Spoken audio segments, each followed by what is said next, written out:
So welcome back guys in another video. और आज की इस वीडियो में हम डिस्कस करने वाले हैं कुछ ऐसे ऑप्शंस जिनसे आप अच्छा खासा इंटरेस्ट कह लो या अच्छा खासा कह लो कि रेंटल इनकम आप जनरेट कर पाएंगे। ठीक है। अब इसमें मैंने एक शॉर्ट वीडियो भी बनाई थी, लेकिन फिर भी मुझे लगा कि एक लॉन्ग वीडियो बना के आपको अच्छे से एक्सप्लेन करना ज़्यादा बेहतर रहेगा। तो ये पूरी वीडियो आज इसी टॉपिक पे रहने वाली है, तो पूरी एंड तक देखना ताकि आपकी जो माइंडसेट है वो थोड़ा विकसित हो और आप ऐसी चीज़ों में ना पैसे अपना खर्च कर दें कि आपका पैसा जो है वो इंटरेस्ट या फिर रेंटल इनकम के चक्कर में पैसा आप ऐसी जगह ना खर्च कर दें जहां आपका पैसा ख़राब हो जाए या फिर बर्बाद हो जाए। मैं बिल्कुल नहीं चाहता ये। तो सबसे पहला जो रेंटल इनकम का सोर्स है जो मैंने सबसे अभी नंबर 1 पे रखा है वो है कॉमर्शियल प्रॉपर्टी। कॉमर्शियल प्रॉपर्टी आपको 8% तक का या हो सकता है किसी किसी केसेस में, लोकेशन पे डिपेंड करता है, किसी किसी केसेस में आपको 10% तक का भी रेंटल इनकम जनरेट करके दे दे, रेट ऑफ इंटरेस्ट।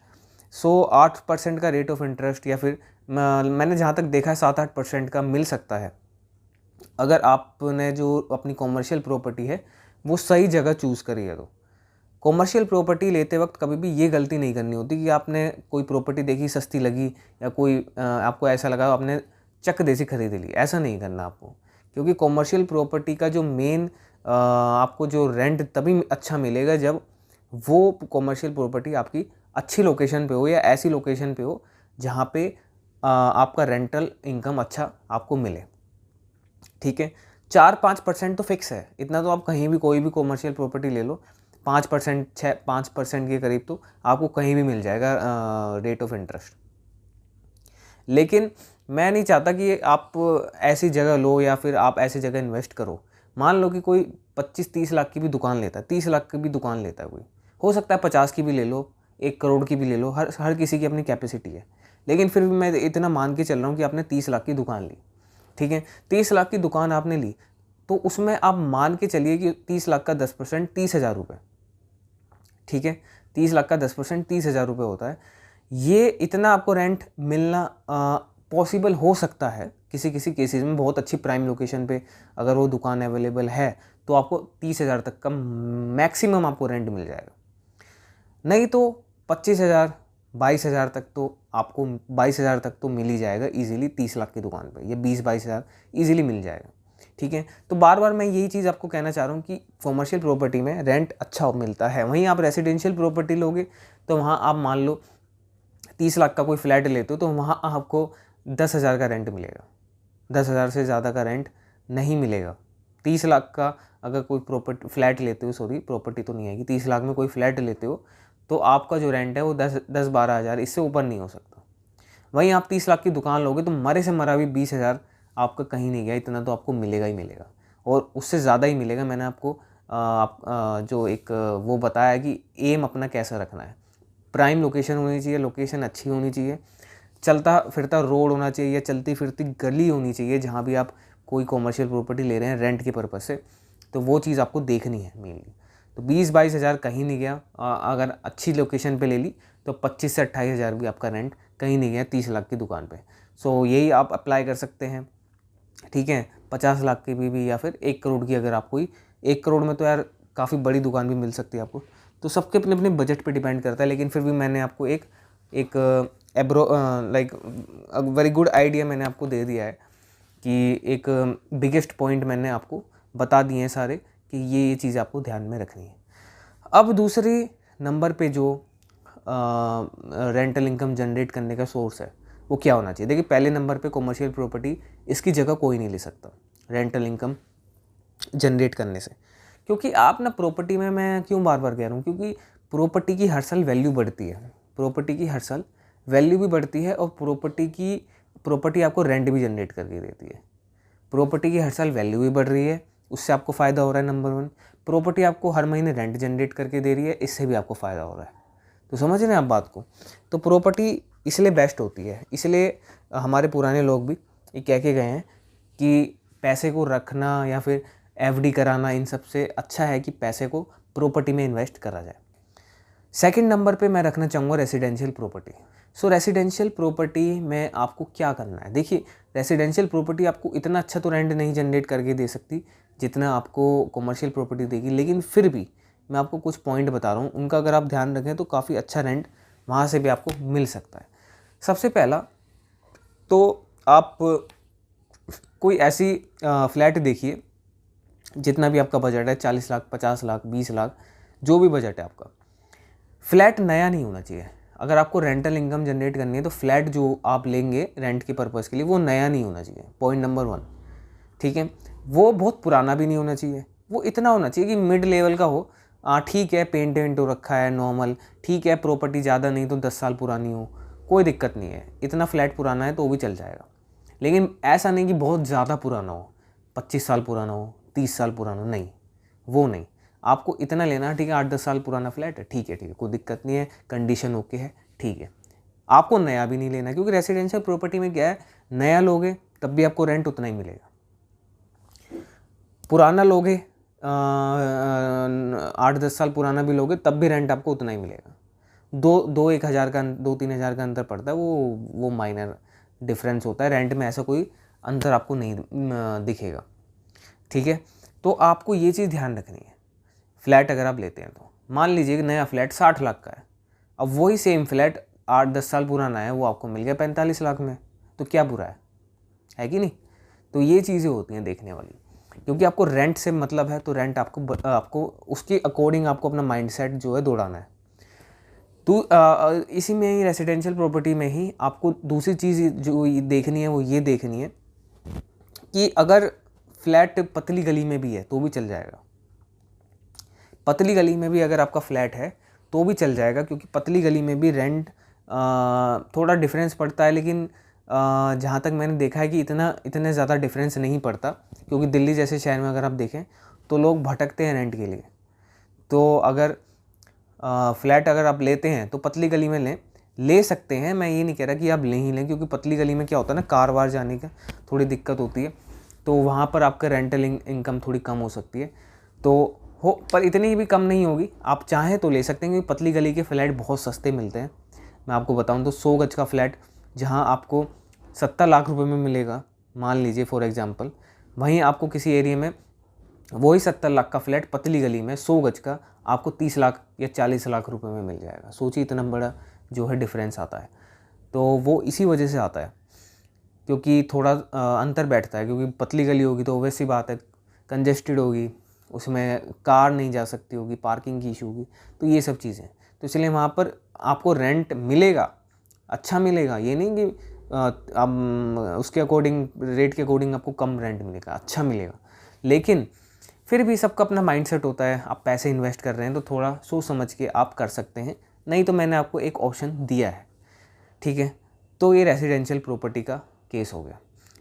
फर्स्ट में मैंने कमर्शियल प्रॉपर्टी एक्सप्लेन कर दिया आपको कि वहाँ पर आपको रेंट मिल जाएगा, और सेकंड रेसिडेंशियल प्रॉपर्टी में मरे से मरा 4% का रेट ऑफ इंटरेस्ट तो आपको मिल ही जाता है, इतना रेंट आपको मिल जाएगा, उससे थोड़ा बहुत ज़्यादा भी मिल सकता है।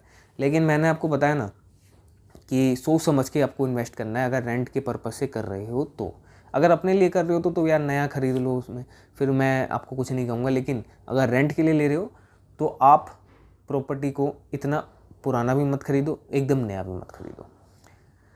तीसरे नंबर पे जो मैं रखना चाहूँगा वो कुछ एसेट्स रखना चाहूँगा, जिनके बदौलत आप अच्छी रेंटल इनकम जनरेट कर सकते हैं। अब वो आपकी चॉइस है कि आप क्या रेंट पे देना चाहते हैं, पर मैं आपको कुछ चीज़ें बताता हूँ। कुछ एसेट्स देकर भी आप रेंटल इनकम जनरेट कर सकते हैं। दिल्ली जैसे शहर में अगर आप रह रहे हैं, ठीक है, गुड़गांव जैसे शहर में रह रहे हैं, तो अच्छा खासा आप रेंटल इनकम उन एसेट्स से जनरेट कर सकते हैं। बहुत सी कंपनीज़ होती हैं, प्राइवेट कंपनीज़ हो गई या फिर कई सरकारी कंपनीज़ भी होती हैं, जो कि नई कार की डिमांड करती हैं। नई कार होनी चाहिए और वो महीने में आपकी ज़्यादा नहीं चलेगी, मुश्किल से 1000-2000 किलोमीटर आपकी कार चल गई तो चल गई, नहीं तो ऐसी ऑफिस में आपकी कार खड़ी रहेगी बस। ठीक है, सैटरडे संडे आपको फ्री मिलते हैं, या किसी कंपनी में हो सकता है संडे फ्री मिले, उसमें उन दिनों आप अपनी कार को अपने पर्सनल यूज़ के लिए यूज़ कर सकते हैं। ठीक है, लेकिन मंडे टू फ्राइडे या मंडे टू सैटरडे आपकी कार उनके ऑफिस में ही खड़ी रहेगी, और जब वो जो CEOs हैं या ऑफिसर्स हैं वो जाएंगे गाड़ी में, इधर से उधर जाएंगे तो उनको छोड़ के आना है, उनको लेके आना है, बस आपको ये ड्यूटी करनी है परफॉर्म। और उन केसेस में क्या होता है ना, वो नई कार की डिमांड करते हैं, सेकेंड हैंड नहीं, नई कार होनी चाहिए, और बस नई होनी चाहिए, इस चीज़ की उनका वो डिमांड होती है कि हाँ नई कार होनी चाहिए, पुरानी नहीं। तो इसमें आपको वो कम से कम भी मान के चलिए, मैंने देखा है 30-30, 40-40 हज़ार रुपये महीने की सैलरी आपको मिलती है। अगर आपको नहीं करना तो आप अपना ड्राइवर रख लीजिए, 8 हज़ार रुपये में ड्राइवर रख लीजिए, कोई बहुत ज़्यादा तो काम करना नहीं है, ड्राइवर भी संतुष्ट रहेगा, फ्री बैठा रहेगा, ज़्यादा नहीं तो 1000-2000 किलोमीटर तो महीने के कुछ भी नहीं होते, आप आराम से टाइम पास भी कर सकते हैं, फ्री में बैठ मतलब अच्छी खासी आप इससे जो है रेंटल इनकम, ये एक्चुअली रेंटल इनकम नहीं है, आप सैलरी जैसा कह सकते हैं, तो अच्छी खासी आप सैलरी जैसा आप कमा सकते हैं 30-40 हज़ार रुपये अपनी नई गाड़ी से। सोचिए आप 4 लाख रुपए, 35 हज़ार मान लीजिए, साल के हो गए 4 लाख रुपए। सोचिए 4 लाख रुपए आप अपनी गाड़ी लेते हैं 7 लाख रुपए की, ठीक है, आपने अपनी नई गाड़ी ली 7 लाख रुपए की, 7-7.5 लाख रुपए की विद CNG, ठीक है, और उस गाड़ी को आपने लगा दिया ऐसे ऑफिसेज़ में, आपको 35 हज़ार रुपये महीना मिल रहा है, तो 4 लाख हो गए साल के, और 4 लाख साल के हो गए, तो सोचिए आपकी गाड़ी की जो भी वैल्यू है वो 2 साल में आप अपनी पूरी कर देंगे। 2 साल में आपकी जो भी गाड़ी की वैल्यू है वो पूरी हो जाएगी, आपके जेब में उतना पैसा आ जाएगा कि 2 साल में आपकी पूरी गाड़ी की जो EMIs वगैरह हैं सब निकल गई होंगी ईजिली, और आपकी गाड़ी का पूरा पैसा आपकी जेब में आ जाएगा। तो आप सोच सकते हैं कि कितना फ़ायदा है ऐसी चीज़ों को रेंट पे देने से। मैं उन कंपनीज की बात नहीं कर रहा जो 24/7 आपकी गाड़ी को लेके रखेंगी, ठीक है, इधर से उधर दौड़ाएंगी, नहीं, ऐसी कंपनीज में आपको अपनी गाड़ी या फिर कोई भी एसेट से रेंट पे नहीं देना है। मैंने जैसे बताया आपको उन्हीं दफ्तरों में या ऑफिसेज़ में आपको बात करनी पड़ेगी और अपने कनेक्शन बिल्ड करने पड़ेंगे, कहीं ना कहीं से आपको जुगाड़ मिल जाएगा ऐसी जगहों पे गाड़ी लगाने का, और सैलरी अच्छी खासी वो आपको देते हैं। आपको काम नहीं करना तो ड्राइवर लगा लो यार, क्या दिक्कत है, ठीक है, कोई भरोसेमंद बंदा हो। तो ये चीज़ें हैं। अब दूसरी चीज़ इसी में ही मैं आपको बताऊं तो एसेट्स से रेंटल इनकम जनरेशन के लिए जो सेकंड नंबर पॉइंट है वो ये है कि आप कोई ऑटो रिक्शा या ई-रिक्शा भी रेंट पे दे सकते हैं।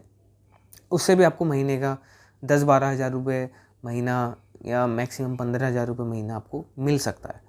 लेकिन अगेन यार उसमें रिस्क रहता है, क्योंकि ये ई-रिक्शा ड्राइवर्स और इनको आप रेंट पे देंगे ना अपना रिक्शा या फिर ऑटो रिक्शा, 3 व्हीलर या ई-रिक्शा, तो उसमें क्या होता है ये लोग ऐसे ही चलाते हैं और नुकसान भी करते हैं, तो इसीलिए लोग अवॉइड करते हैं अपना एसेट्स इनको देना रेंट पे। तो आप एक काम कर सकते हैं कि इसको अवॉइड कर सकते हैं, या कुछ लोग अगर इसमें एक्सपर्ट हैं तो आप इन चीज़ों को देख सकते हैं, आप ऑटो रिक्शा या ई रिक्शा भी रेंट पे दे सकते हैं। सो ये 3 चीज़ें मैंने आपको बताई। अब लास्ट मैं एक चीज़ और आपको बताना चाहूँगा, आप इसे रेंटल इनकम तो नहीं, लेकिन हाँ ठीक है, इंटरेस्ट कह सकते हैं या फिर अपना आप कह सकते हैं कि एक वैल्यू हमें मिलेगी किसी चीज़ की, तो वो है गोल्ड। गोल्ड की वैल्यू आप पिछले 10-15 सालों से देखेंगे तो ऑन एन एवरेज आपको पर ईयर का इंटरेस्ट रेट गोल्ड ने आपको दिया है 12.5% का।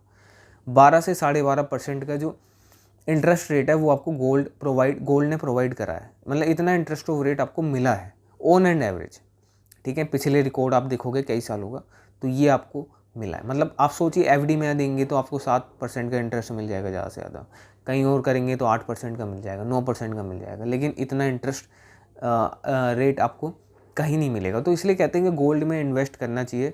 ऐसा नहीं कि आप पूरा घर ही गोल्ड में ला करके रख दें और पता चले कल को चोरी करके ले गया, ऐसा ना हो।